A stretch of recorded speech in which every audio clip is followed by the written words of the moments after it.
Stacey, as more coronavirus restrictions are relaxed, family and friends are finally reuniting after a year apart. But we have the story of one Iowa man who's still waiting. Oh, this is heartbreaking, Steve. He's waiting to be reunited with his fiance and the young son he's never even held.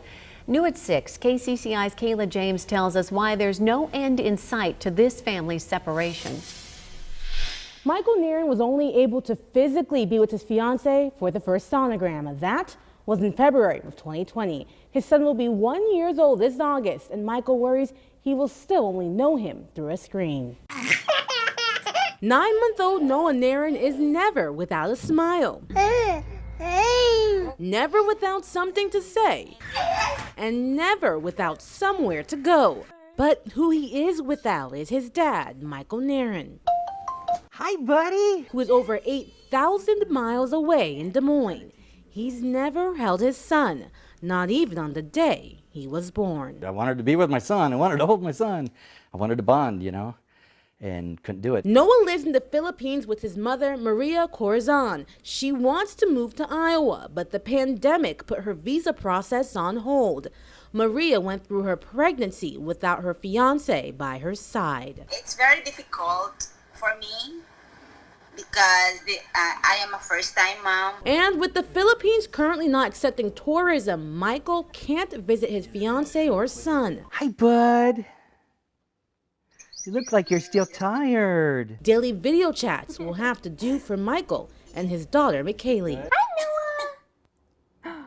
Sissy loves you. I'm always on the U.S. Embassy website because they post like every 15, 20 days, they post an update. And it's always, all right, we're going to be closed again for another month. And okay, we're going to be closed again. The U.S. Department of State tells me visa services are suspended at the U.S. Embassy in the Philippines because the pandemic has limited its visa processing power. So have presidential proclamations limiting travel over the last year.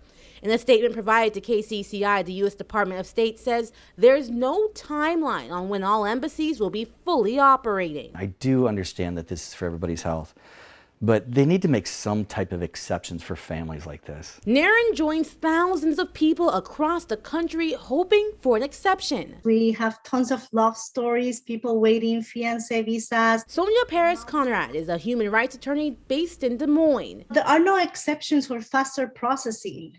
If there are some humanitarian extreme circumstances, you can bring that up. Perez-Conrad says situations like abuse, a child left alone, or severe medical conditions are considered humanitarian extreme circumstances.